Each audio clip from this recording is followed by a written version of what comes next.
Hello one and all, and welcome to Behind the Glass. I'm your host, Sam, from the YouTube channel Seen Through Glass. And I'm Tony from Gravelwood Car Sales. Yes, you are. Each week we get together, we talk about cars, motorsport, F1, what else? Cars? We talk about cars. You can listen to us on Spotify, Apple Podcasts. You can watch us on youtube.com/Behind the Glass. Don't forget to subscribe and turn on notifications. And Tony, if people want to support this podcast, what should they do? Watch it. No. But also head to Patreon. You can support us on patreon.com/Behind the Glass. Thanks for tuning in. We hope you enjoyed the episode. I'm very pleased to say we have some new patrons. Have we? How many? I've lost count. What, that many? Well, genuinely, I've lost count because, yes, that many. I mean, we're approaching 300 patrons now, which sounds like a relatively small number, but they are 300 very important people that we love, that we adore, that we are building relationships with, that support this podcast in a way that we never expected they could. Yeah, So absolutely. we're very grateful to them, including Chris Jackson, Tanner, Andrew Dean, Lewis Cook, James Kerrigan, Niroshan Naminanthan. I've been practicing that, Niroshan, so I hope I nailed it. Nikolai Kopolowski, and Aaron Mastriogiacomo. I mean, unbelievable. I did well there with those pronunciations. Very good. I mean, I can't do it, and that's why you got the laptop. That's why I did it. Yeah. But 300 patrons at $3,000 a month each. I mean, very kind of you. It's very kind of you. And that's why next week we're unveiling our LaFerrari. But no, if you don't know about Patreon, it's a way that you can support this podcast, no matter what your sort of potential pocket or wallet size might be. We've got very generous donors. We have, well, actually everyone's generous. I don't know what I was going to say there. Whether you're donating £1, 50p, £500, doesn't really matter. You're all amazing. Absolutely, for sure. Yeah, anyone that's giving us some money is very kind of you, honestly. Very nice. Actually, reminder to remind the patrons listening, stay on at the end of the episode. We're going to give you the dates, the proposed dates for our Behind the Glass lives this year. So stay on till the end of the episode. You've sent them to me. Are they still? Yeah, the ones you know about. Right, okay. I'm not going to spring a surprise on you. Sometimes you do that. I know, sometimes I do, yeah. FYI. So yeah, patrons, stay tuned at the end of the episode. Anyway, enough plugging our own Patreon page. If you listened to last week's episode, you'll know that we were hyping the fact that Max Chilton, ex-Formula One driver Max Chilton, was going to be joining us on the podcast for like an in-depth episode. He's not here. He's not here. That's because when I came to the studio on Sunday night to record the F1 special with Paul Wallace, there was a massive power cut. I mean, there was just like no power anywhere, and that took a while to fix, and various other things meant that, anyway, we've rescheduled with Max. So and it's not Monday today. It's not Monday, it's Wednesday. Which is when we normally record, by the way, on a Monday. But everything's delayed. Everything's up. It's been chaos. Yeah. And as you might be able to hear from my voice, I've been overworking with a little bit of What's happened to you, mate? Well, I've had like a touch of man flu. I've probably exaggerated how bad it is, but you know, that's what man flu's all about. On Monday, the way you were talking to me, I thought I was going to have to call an ambulance. Yeah. It was pretty bad. And then I was like, I'm fine, I can work, this is no problem. And I went to try and film like 3 videos in one day, and by the end of the day I was like, that was a mistake. So yeah, forgive the slightly gravelly voice, but for our 3 female listeners, maybe you'll enjoy little is it that many? 3, dulcet tones. You know what? I think it's more than 3. So shout out to our female audience, because the other day we were talking about car guys and car girls, petrol heads. I got a lot of messages from the female Behind the Glass listeners saying... Well, they obviously listen because of me, not you. Mate, have you seen this face? You're married. Oh, yeah. Oh, see? Love you, Vicky. Anyway, no Max Chilton, so he will be back, or not be back, but he will be here in a few weeks' time for that scheduled in-depth episode. So we're very excited for that. And if you have questions, let us know. And you know the women that listen and watch?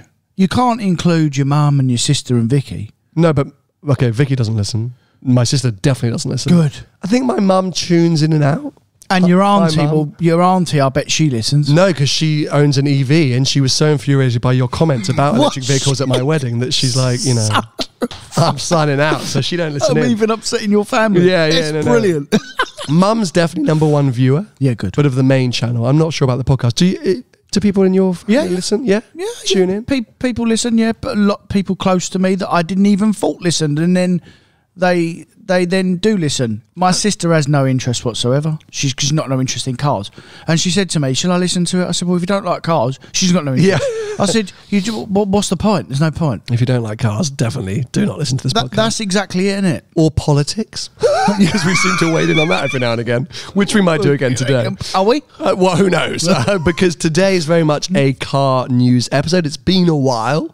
Not a lot has been happening, but in the last sort of 10 days or so, a lot of things have happened in the car world that we can discuss. New car reveals and launches. And they're not coming, but they've been revealed. They've been revealed, but we had dynamic debut of Valkyrie AMR Pro, GT4 RS, press drives have happened, new cars have been launched. I'm teasing too much, so we got stuff to talk about, but I want to kick off the conversation with the very exciting fact that this week is going to see the end of my Ferrari 360 restoration. I'm collecting it on Friday. I thought you were saying this is going to see the end of my 360 Ferrari. I thought, what's happening? that day will never come, Tony. Well, I'm not going to say well, never. Of course it won't. You'll never be able to sell it. Yeah. Screw you. That car is very desirable. Anyone with 35 grand will want to snap it up. That much. Yeah, that was me undervaluing it. Dick. But yeah, so the long process of kind of getting it ready for its big 20th birthday, which is this year.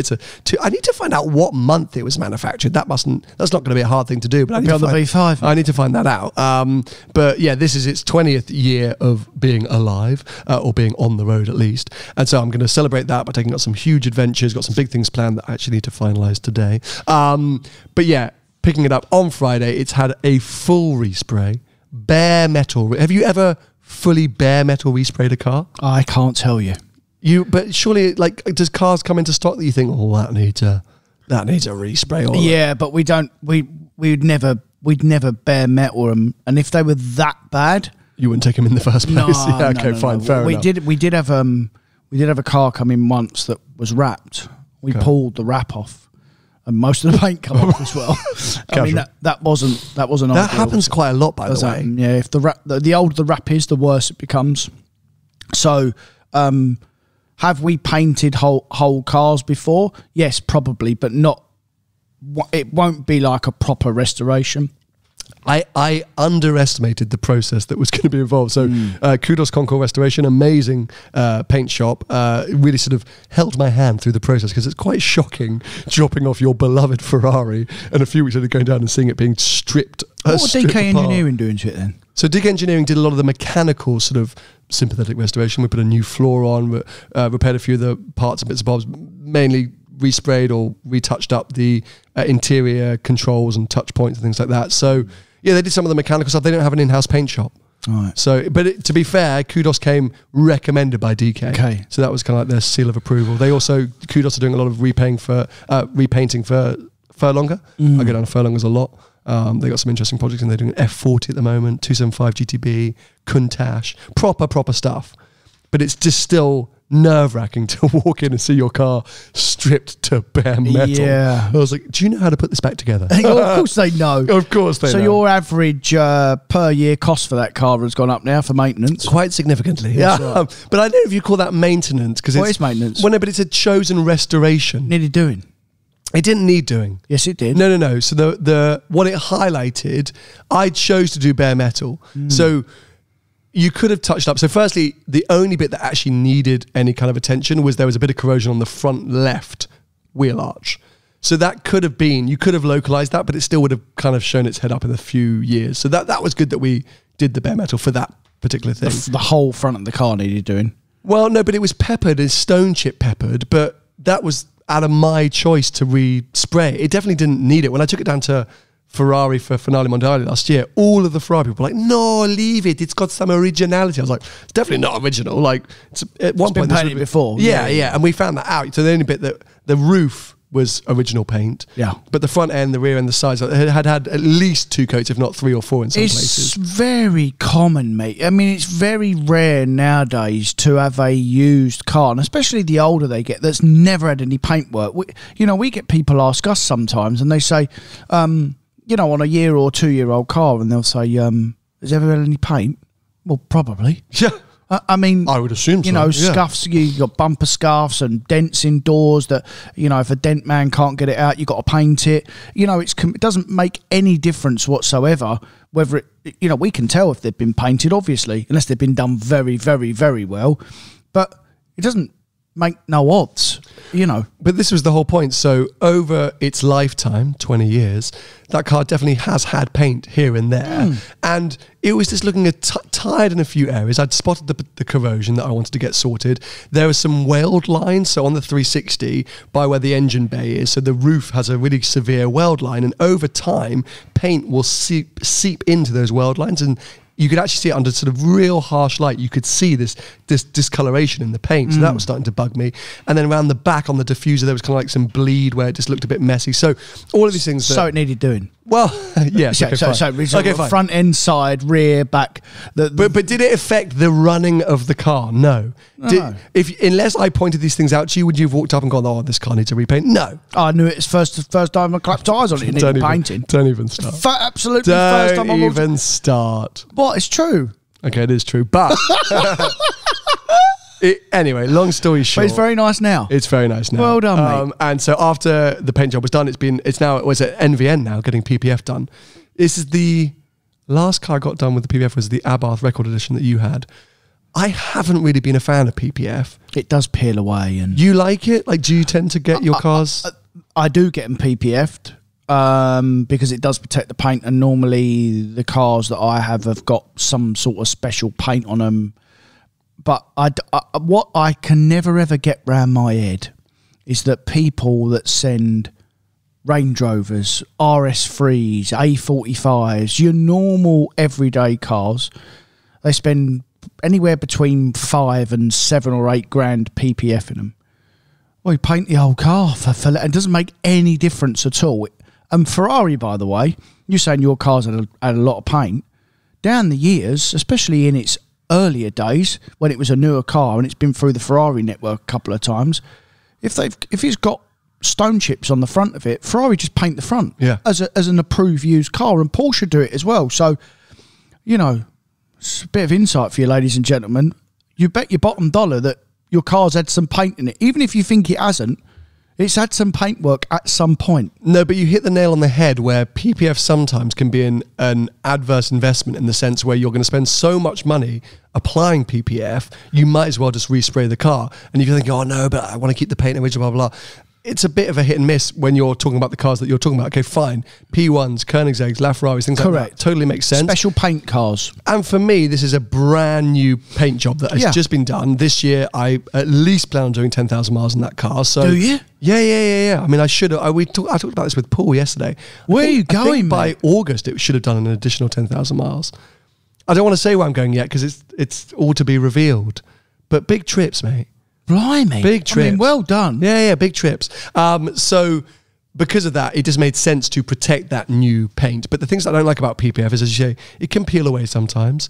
It highlights imperfections, if there are any, like little tiny bits of dust underneath the PPF. It kind of bubbles up. Sometimes you get the dirt trapped in the lines and things like that. Just lots of different... And I can tell you another one as well, that's a real fundamental one. It doesn't protect your car as much as you actually think, because I've had PPF on cars before. You peel the PPF off, you still got to paint it. Oh, so that's interesting. So I've seen plenty of examples where the opposite of that, where people have had scuffs in car parks, cars knocking cars, parallel parking, whatever it might be, and the PPF peeled away and has protected the paint. I think it does depend where you go. So I went with NVN. Obviously, I think most people know about NVN because of James, JWW, Paul went there with his Murcielago. It's got plenty of exposure online here in the UK. It's still there, his Murcielago. Yeah. I think it's at the bottom of the sea, isn't it? But so and what I liked about them is they've kind of all of my look, I don't like this, I don't like that, that's annoying. They've really been able to answer all of those questions. And we've learned this, we now do this differently. They've got amazing insight into that material and that technology. And anyway, so long story short, as you can tell, I'm very excited because I'm talking about what actually as well. What they do these proper PPF people, the paint correction they do is normally very good as well. So before they apply the PPF, if they're good, they paint correct the cars. Your car shouldn't need any paint correction. No. Painted. No, this is what I've learned. There's still some new car detailing is sometimes more than used car detailing. And this is not just mine's come from an independent paint shop. I'm talking about factory deliveries. Like a lot of NVN's work is factory delivered cars. Ferrari and McLaren are the worst. That's exactly what they said. Appalling. Porsche are the best. Ferrari and McLaren, appalling. And some of the bespoke Rolls-Royce stuff is incredible as well. But yeah, the amount of times that Bentley's very good as well. Okay, so VW Group. In general. But yeah, so, and they highlighted to me, you know, whilst Kudos did a fantastic job at painting the car, that's their job. Like any detailer, the detailer's job is to then enhance that paint. And so there'll always be marks that the naked eye probably wouldn't see, but you might catch in a certain light, which then detailer can really, you know, basically polish out. So, anyway, long story short, very exciting, and that video will be coming to the main channel soon. Anyway, onto our car news. As of today, a whole load of GT4 RS reviews came out. So this morning. Clearly the embargo got lifted because suddenly we were like, oh my God, every GT4 RS review ever. Do you know, can I ask you something actually about these embargoes? Why do they lift them at like, I've just worked it out, because of America. Global timings. Yeah. I mean, like Central European timings, American timings, depends where the markets 11 p.m. our time or something. Yeah, it's midnight in Europe. And then that would be in the US either 7 p.m. or 4 p.m. whatever it be. Trying to make it as fair as possible, but obviously doesn't make a huge difference. We've spoken about embargoes a little bit on this podcast before, so we'll try not to repeat ourselves. We've also spoken about the GT4 RS a lot before on this podcast, but what did you watch? What did you see? And have your thoughts changed at all after watching the initial reviews? I watched Steve Sutcliffe's one. Was it Auto Express? Yeah. Because I like Steve Sutcliffe. I like his reviews. I like the way he drives. I like the way he presents. I think he's one of the best, to be honest. One of the old school ones. He said whether it was because it was in the moment. He said it's the best car he's ever driven. I think more because he was in the moment, and fair if that's what he's thinking at that moment. He has to say it because that's his job. But the problem I always have with Porsches, and I'm one of their biggest fans, is that you don't really need to watch the videos. You just know they're just going to be bang on. Like the journalist, to be fair to them, they've got such a hard job because they have to try and pick bones in a car that they know before they even get in it is going to be spot on. So what do you do there? And this is a Porsche that on paper is the perfect Porsche. GT3 engine, mid-engine, an amazing chassis, right amount of weight, right amount of power, right, like everything. Like it's perfect. Customers been calling for this car forever, by the way. This car. Exactly that. I think I said it as much in my main channel, but it was like, this is the car that we've all... When I was lucky enough to film it in Austria in GP Ice Race, I don't know. But when I was lucky enough to... I said, this is the car that we've all been saying forever, please build Porsche. And now it's here. They weren't going to get it wrong. So I watched the Henry Catchpole car... I mean, I love Henry Catchpole, but I watched this Carfection video and they did something... I mean, just... to Carfection, I love what they're doing.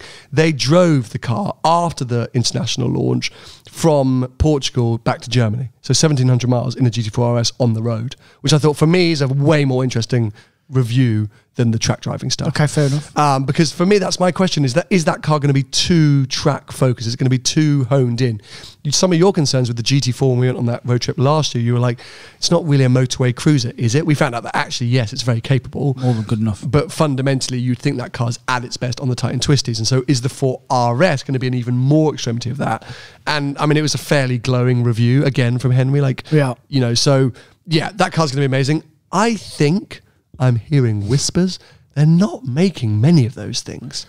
True story. So supposedly, if your dealership is getting 8 to 10 GT3 RS slots, you're probably getting 3 to 5 GT4 RS slots. And that'll be the big dealers with the big allocation, by the way. Absolutely, that's what I mean. So, as an equivalent, I mean, if your dealer gets 2 GT3 RS slots, you might not be getting any GT4 RS slots. So, they're going to be a rare thing and maybe a cool thing. So, hopefully, fingers crossed, at some point, I'll get a chance to do a similar trip to Carfection I've just done and experience it for myself on the road. But sort of prior to those reviews coming out, Porsche came out with a big statement saying, essentially, moving forward, the 718, so the Boxster and the Cayman, is going to be all electric. Yeah, I heard this. So Yeah, this essentially is the last. I mean, that's going to put 4RS values even more through the roof. well, it will, but then like you got to be a little bit careful, because I don't care what these reviews say, it's not going to be as good as a GT3. I don't think the 4RS will be as good as a GT3. Interesting. Because it is still its big brother, the GT3, and the RS will be another level again, you know. I don't think there'll be a lot in it.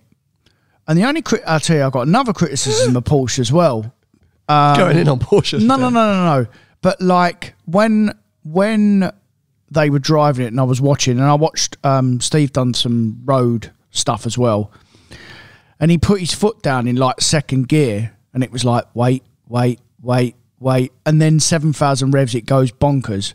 But on the road, that's annoying, mate. 100%. You know, like, and that is the problem with that gearbox. That it's the gearbox, it's that engine. I mean, in my old RS, it would spin up a bit quicker, but it was like, come on, whereas you got a turbocharged car, if it's set up properly. It's why I like the Ferrari turbocharged cars, because there's barely no lag and they just sod off.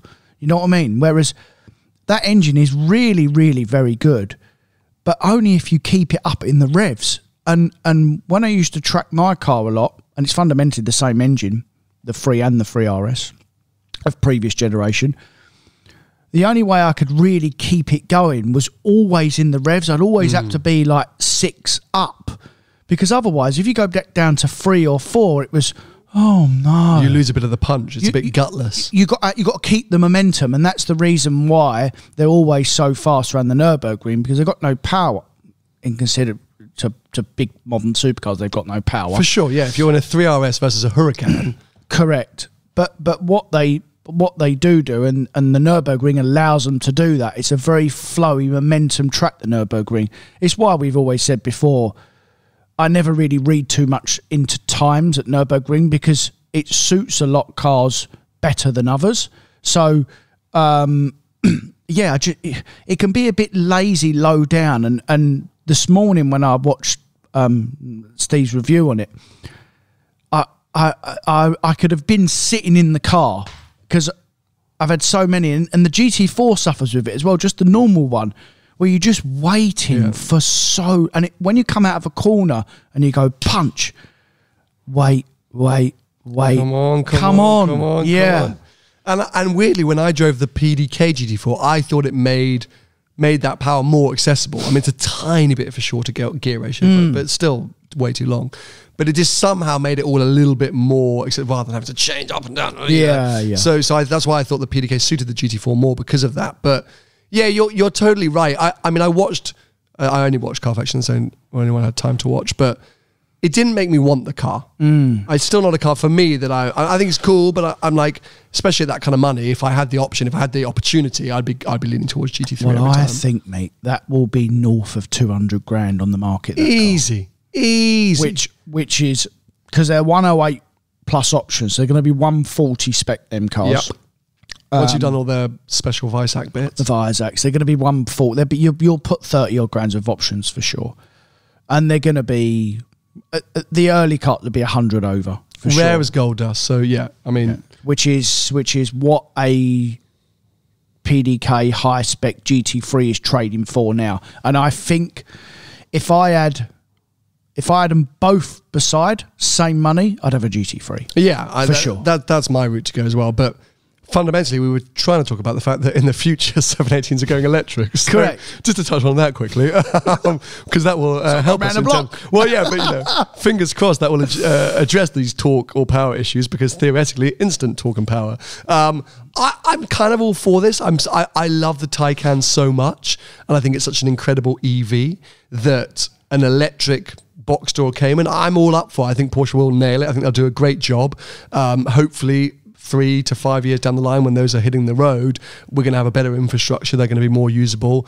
And if it's 250 to 300 miles of a fun to drive electric little sports car, I think that could be great. Yeah, the new Macan's going to be electric as well, so it'll be the same tech. The only problem I have with a sports car is that when you're pushing on, it's really not going to do that range unless they sort it out. You know, because as you push on an electric car, as a petrol car's the same, you know, they quote it does 20 odd miles per gallon.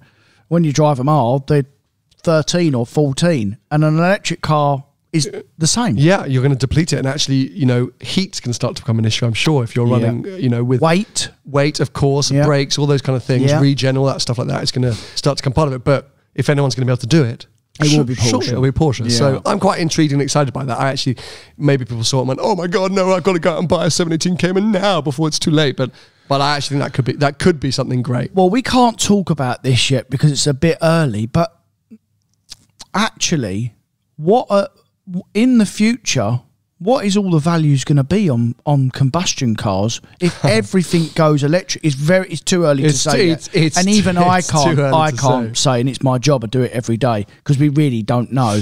But it is a conversation to have. 1,000,000%, because if you tie it into pre-war cars, right? Cars that have accelerators on the steering wheel and brakes is a big thing next to you, and like gears are done by your foot, and like just back to front cars. Yeah, they are still collectible and usable because they run as a combustion engine vehicle. Like, you can put gasoline in them and off you go. So whilst most people don't, they collect them as pieces of art or historic relics and things like that.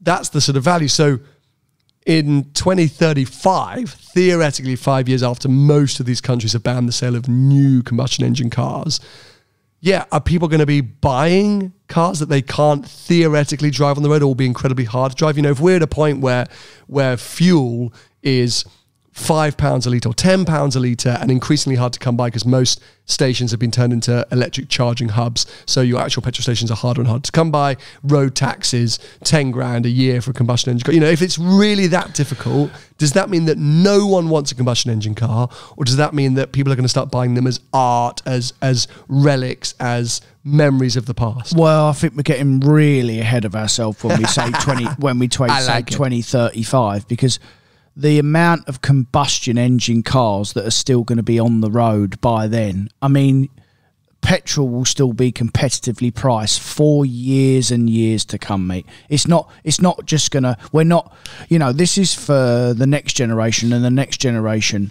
In our generation, and you're a bit younger than me, but even in your generation, we're still going to see petrol cars. I think this is for like 2070 going forward. This is a really, you've got this 60 million. Of course, and we've said so many times before, it's you have to look at other parts of the world. Because in the UK, in the next 20 years, in the next 10 years, they could put out a decree that makes driving a combustion engine car in this country impossible. They could easily ban them or make them so expensive and incentivize electric vehicles, hydrogen vehicles, whatever, alternate fuels, because E10 already makes it harder for some older vehicles to be on the road. As we push towards even more synthetic or whatever fuels, it will be harder and harder to run a combustion, especially an older combustion engine car on the road. And there'll be less and less new combustion engine cars available because everyone's pushing towards hybrid or electric. Yeah. So I'm with you, because in parts of, even parts of this country, but parts of America, parts of China, parts of Africa, parts of Russia, all over the world. Yeah. There are places where electric vehicle infrastructure is just not possible. It's never going to work for the next 50 years. And I'll tell you another thing as well. Electric cars are being incentivised at the moment because the government want you to buy them. When we get to 2030 and 2035, they'll be more expensive, mate, because they've got to get their money back. So, and there might be another option, as we keep saying. I think, we know that. We think there will be another option. Well, actually, speaking about electric vehicles that are here right now, I had the really, I think, quite exciting or interesting opportunity. I went and drove a prototype of the new Nissan Ariya. So this is their fully electric crossover. Oh. So, think about Nissan. I did that thing with the Leaf last year where I drove the Leaf up to Based on the Amari Leaf, is it just a... No, it's all new, starting from scratch. What's it look like? It's quite, I think it looks kind of cool. It's sort of futuristic looking. It's boxy, like it's a crossover, so it's not a sports car, but I quite like the way it looks, and it's really tapping into like Japanese heritage and stuff. I was like, these are all videos. A bit like a Qashqai. Sort of. A bit like a Duke. It's like a Duke. Yeah, like a little Duke Qashqai, but it's sort of big and spacious, and anyway, I saw it first time last year, and then this was a chance to go back. So I was working with Nissan on this, full disclosure. It's some content that we were posting over on Instagram that you may have seen by now, but talking about it here is just because I want to talk about it because I'm kind of intrigued by it. You know, Nissan have dominated the EV space with the Leaf in terms of like mass market EV. Qashqai, mass market crossover for however many years, at least in this country. Well, for a good time, that car was the 5th best-selling car in the UK, full stop, mate. Yeah, that's what I mean. So that's what we want about. And then the GTR, theoretically, you know, had been a sports car icon for however long. So, and in their big presentation to us, it was like, we're combining all three, you know, elements from all three of these cars to make this. And when you get in it, it's kind of cool and it's nice. And the reason I was pleased by it is it felt like a mass market EV. So I loved BMW iX. I know it's an ugly thing from the outside, but I loved it inside. I thought it was very clever from BMW, really exciting. And Ariya has that same kind of feel, but slightly more affordable. It comes loaded with tech. The interior is super, super nice. Very usable, very practical. And the range thing was very interesting. So this is still a prototype. So I think there's 300 odd mile range, something like that. But it was about charging. So they use a slower charger than a Tesla, because they worked out that what Tesla does when it charges is it peaks, it gets so hot on the initial rapid charge that then it has to deplete its charge rate because to cool down everything. So over a 2 hour, 3 hour period, it's a spike of the curve and then an immediate drop. So they realized that if they charged at a slower rate, actually they'd have a more continuous charge level and they'd be able to charge basically quicker by the end of the sort of cycle. So just really interesting thoughts and ways of going about building this car, and I think it will be popular. I think it'll be super popular. That theory is true in a lot of things. If you try and fill a bottle up with a tap that's fully on, it's not going to happen, is it? But if you trickle it in, it's going to actually fill it. And like a pint of beer as well. You know, if you pull a pint of beer, if you don't tilt the glass, it's all going to froth and you're not going to get any beer at all. But slow and steady. Slow and steady. Slow and steady. So, I'm intrigued and excited by this. As I say, you know, full disclosure, I was working with Nissan on this event for that Instagram content, but talking about it here is just purely organic.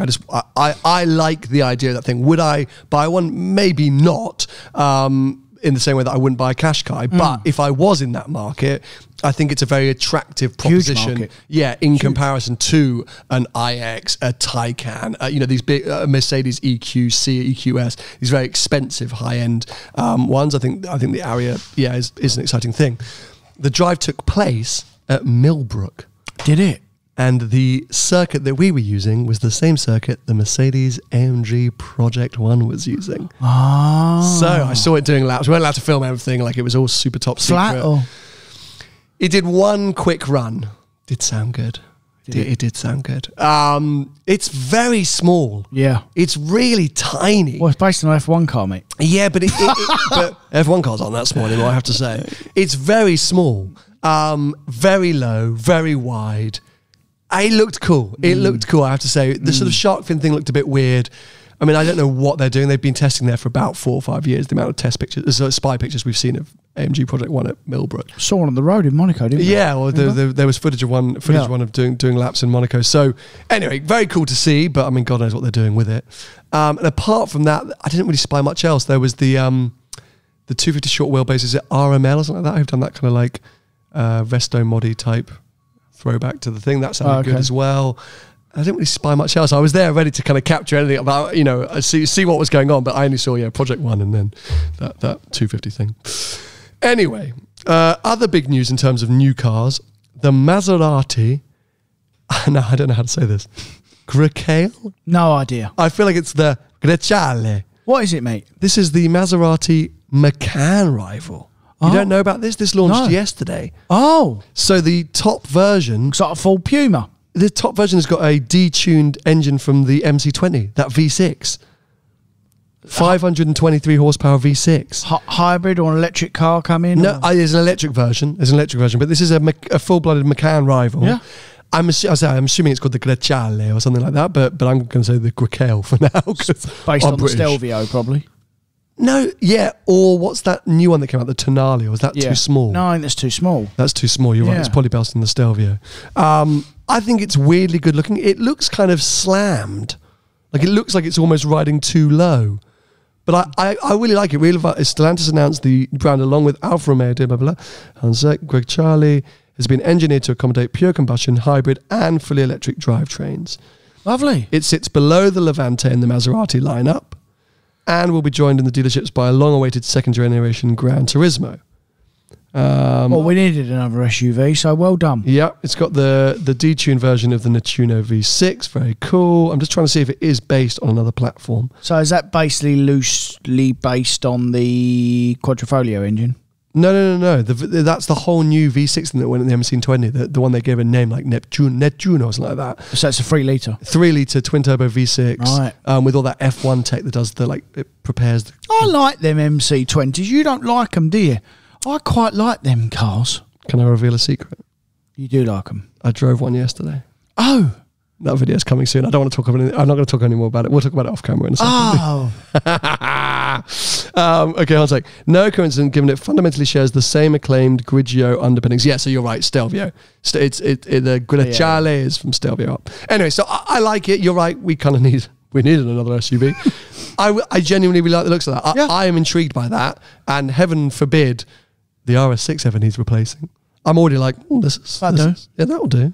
I wonder very nice. what the interior looks like, because that'll be a problem. Try and find a picture. It's just got that generic new Maserati stuff. Yeah, Maserati stuff. There you go. Fairly. Yeah, it's just like okay. Isn't it? Okay. Yeah. Probably a bit plasticky. Yeah. I like it though. Another new car. God, the car news just keeps on coming. V12 Vantage got unveiled last week. I saw that. Thoughts? Joke. Why is it a joke? Oh, because it's going to be nearly 200 grand. Nearly 300 grand, I think you mean to say. Okay, flipping hell. I want one now then. So I'm going to bring up my friend's conversation here who got taken into... So it's double the money of a V8 one. Oh my God, it's more than a bloody 812 Superfast. That is a joke. I'm going to bring up his exact price. I think he spec'd it to 330. He's not buying it. No. He walked out laughing. And I actually know 2 or 3 people that did the same thing. Hold on. What is going on, mate? Come on, where is it? I want to find his exact number. But it's over 300. Are we going to talk about the 707 DBX as well? I mean, what's the point? It's just like, made a worse car worse. Spec the new V12 Vantage today to 305k. I mean, jog on, Aston. Because the thing is, it's not different enough. Like, so they've dropped in that it's the DB11/DBS engine, right? And then a bit of aero. I don't like the wing, I have to say. Wider track, different suspension, blah, blah, blah. But the interior is very similar apart from some funky carbon seats. And then, as you say, you're basically double, if not tripling the price of a standard Vantage. There's only, 300 of them being made or something like that? Very small number of them being made. And this is the last time a V12 is going into a Vantage. But, Aston, surely you've learned by now, stop overpricing your cars. If that was 175, 180 grand, you still wouldn't buy it. No, I'd be tempted at that point. Are you joking? No, if it had a 50 grand premium over a V8 Vantage or a 75 grand premium, I'd consider it if I had that money. No, mate. I don't. Why are you saying no at that point? Well, because I just wouldn't buy one. I mean, yeah, but come on, as simple as that. A V12 Vantage is a good combination. A big engine in a small car. That is theoretically a good combination. Not for 300 grand.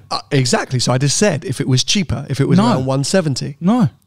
We get loads more better cars. Yes, when you compare it to its rivals, disaster, because it's got that old Mercedes tech and blah, blah, blah. But Aston, I don't think you can ever compare Astons to its rivals, a bit like with the F-Type. It's a thing in its own right. The minute you start thinking, oh, what else can I buy for this money? You're going to go, well, I'm going to go buy something else because there's going to be things which are miles better. But you buy the Aston for its character, its brand value, what it represents, the fact that you're going to turn up at most places and people are going to have a bit more respect for you rather than if you turn up in a GT3 with a big wing or a Lamborghini where everyone's going to think you're a tosser. So, like, Aston is an Aston. You're so right. You cannot compare it against anything else. You just have to buy it because you want it, because you need it. And a V12 Vantage is always going to be better than a V8 Vantage, but not when it's triple the price. Yeah. I mean, it's more than a DBS. Yeah. No, it's stupid. I mean, it's just stupid. But it will be cool. It will be cool, and it will sound great. And when you see them, you'll go, oh, that's nice. Well, yeah, I mean, they always look nice, and they always sound nice. I mean, every Aston does that. Every Aston does that. Yeah, you're right, but it's a V12. It's an iconic engine. We might not see them ever again. So. An 812 Superfast sounds and looks nice. Yeah, that's the problem that car's got. I mean, a DBS sounds and looks nice. I disagree. I don't like the DBS. I'd have a V12 Vantage over a DBS. Oh, I like the DBS. I think it looks pretty. Anyway. I think it's cool, but I just think it's ridiculously overpriced and silly because of it. You mentioned the DBX 707. I actually don't know anything about it. Well, it's exactly the same as the old car, just got more horsepower. Thank you very much. That's it, basically. and it's more money. I'm sorry, but just that DBX is just, for me, they just got it so wrong. Well, there's nothing. I mean, it don't work. Nothing works in it. But that's the whole thing. It's. Oh, I don't want to go on a rant about it, but I easily could, because it frustrates me because I love that brand. You know, it's 200 grand and a bit more with some options. I'm sure. It should be. So it's Eurus money. Oh. Nightmare. Absolute nightmare. Now you begin to understand why I don't like Aston Martin. No, but you don't like them for very different reasons to why I don't like them. I'm frustrated by them and I'm annoyed by their pricing and all these different things. You don't like them because of stupid reasons. No. You're stubborn. Valid reasons that I've seen over the years, and cars that I've personally owned as well. How many Astons have you owned? Thank you. How many have you owned? Personally? Yeah. 2. Which ones? I had a V8 Vantage in 2000 it was 13 or 14, a brand new car with the stupid gearbox. And I told this story before. The left-hand side of the car was completely different to the right-hand side of the car in terms of build quality. Hand-built, sir. Yeah, well, it was hand-built, all right. And one exhaust faced down and one was out. That's how badly built it. And it just didn't work, mate. And I had an old Vantage, an old manual one, like back in the day when I didn't really have any money. Okay. And that was a disaster. And I think I had to put a clutch in that car, and it was like $4,000. Fair enough. I mean, they're horrible. Disaster. Yeah, disasters. I get that, but you know, you gotta have the opportunity to forgive and move on. You have to forget, but you have to have the opportunity to forgive and see if maybe they've changed. See if you can appreciate them again. I've had a DBX in stock. Sold it. You still got a Vantage in stock. So got a new shape Vantage in stock. I don't understand that. Paul and I mob you up about it, but that is such a good car for that money. Like, I'm not here sitting promoting Tony's stock, but for a second, how much has got that car up at? 89,990. I mean, that's a joke. Yeah. What a car. Because that money, but not at 150. No. But that's what I'm trying to say. Like, Vantages dropped from 150 where they were overpriced to what they should be, 95 grand. That car should have always been 95 grand plus a few options. So by the time you'd done 6 months depreciation, you'd lost 10 or 15 grand. It should have been 911 money. That's exactly. What it should have been. And then it would have made sense. But instead, they went stupid and went, no, 150 grand. And they all just dropped immediately to where they should be. And then they've stayed there. For the last 4 years, they've all been at 90 grand. That's what, and at that point, it's a great car. And you've got to just look at it completely against, a 911, so a 992 Carrera S, or an AMG GTS, not an R, right? AMG GTS. It's got so much more, I think, presence, suaveness, style, just something about it which is just cooler than those two. The only thing I would say about it is that the one that we had, if you like attention, I really couldn't think of a car that I'd been in now or past that I've had so much attention in. People looking at you at traffic lights, and so the Vantage, the little Vantage. Yeah, people, if you like that sort of thing, you know, people are going into coffee shops and people saying, waiting for me to come out of the coffee shop and saying what a nice car it is and stuff like that. You know, whereas other big cars, 911s, no one ever really says anything, which is predominantly why I like a 911, because they just sort of blend in. But yeah, I get that bit, and I remember saying to Paul that I've never had so much attention in a car before as I did when I was driving that Vantage. But I wouldn't. But I mean, I have bought one, but you know what I mean. Like, I wouldn't buy one personally. Yeah. Fair enough. I think it just represents great value now that they're at that kind of money. Yeah. And then our final bit of news is: you might have missed this actually? Porsche again well, if we're not talking about Ferrari, we're talking about Porsche on this podcast, or politics. But revealed this kind of unique.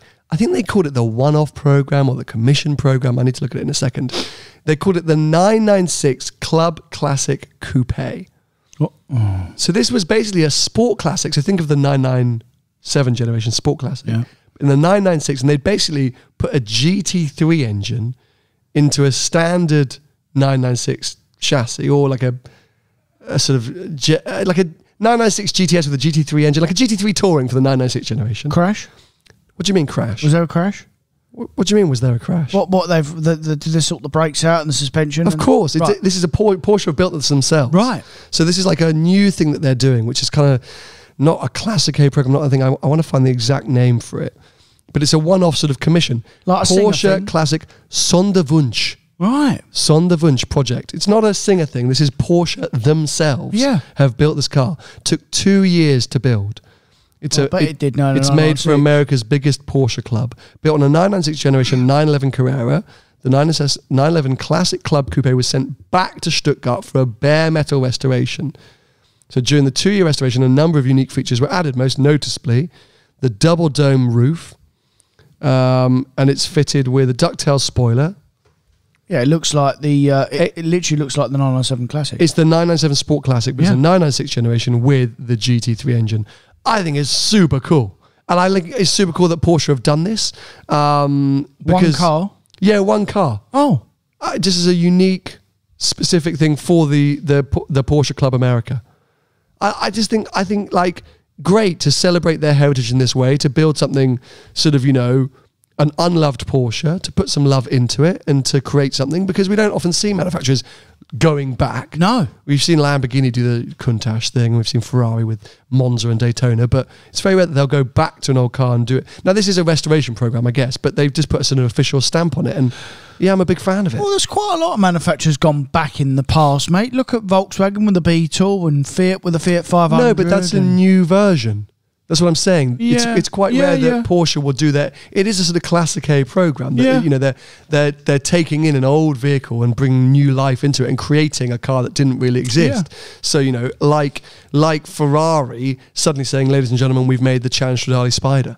We made a one-off Challenge Stradale Spider because we didn't do it back in the day, so we thought we'd do it now. You'd be like, what? It just wouldn't happen, would it? But no. So I quite like that Porsche have done it. Yeah. I like everything Porsche do. Yeah. Is it fairly obvious that I've definitely decided it's time that I need another Porsche back in my life? I've just been plagued by them at the minute. There seems to be endless opportunities. I did that great road trip to Austria. There's another trip which I'll be posting about soon, which I couldn't talk about, but was all Porsche themed. And I just seem to be surrounded by Porsche. And it's like the world's going, Sam, get another Porsche. Which is why the values are through the roof for Porsches at the minute in general. Because I want one. No. Yeah, well, yeah, just because I think everyone wants one, and people that didn't want one as well. And, used Porsches at the moment are through the roof. Yeah. They've gone up more than, I think I said it last week or week before, they've gone up more than any other manufacturer. Yeah, it's absolutely madness. Crazy. Absolutely crazy. Anyway, that brings us up to date with all of the car news, all the car updates. Maybe there were some things we missed. If you feel like we didn't talk about the Morgan, the new Super 3 thing, their new 3-wheeler. That one looks great, super unique design. I hope to go and check that out at some point. Judging by Tony's face, I'm quite glad I didn't bring that up sooner. I upset Tim last week when he posted. Oh, what, Shmee? Because he posted about saying he's getting another one. You said, what a crap. I DM'd him and said, shithole. He was fuming. I was only joking. I think it looks great. Anyway, there's a lot more news coming because I'm aware of quite a few launches coming up over the next few weeks, so we'll have plenty more to talk about. And as I mentioned, Max Chilton, ex-Formula 1 driver, will be coming on very soon for a nice in-depth episode. So if you have questions for him, anything you want to know about his life, what he's up to now, what it was like racing in Formula 1, definitely let us know. Got another Grand Prix this weekend. Jeddah. Oh God, it's going to be a crash. Oh, that's the one that restarted 4 or 5 times last year, wasn't it? A huge crash. Anyway, I hope you've enjoyed today's episode. If you're watching us on YouTube, make sure to give this video a thumbs up, subscribe now, and turn on notifications so you don't miss future episodes. If you want to follow Tony, he's at Tony Gravelwood Car Sales on most social media platforms. I'm at Seen Through Glass on most social media platforms. Patrons, just a reminder, stay put, because we're going to be announcing some of those initial dates to put in your diary for Behind the Glass Live. For the rest of you, stay tuned, because we'll be announcing all of our Behind the Glass Live plans in the weeks ahead. So yes, we'll be back with you next week for another episode. For now, bye-bye. See ya.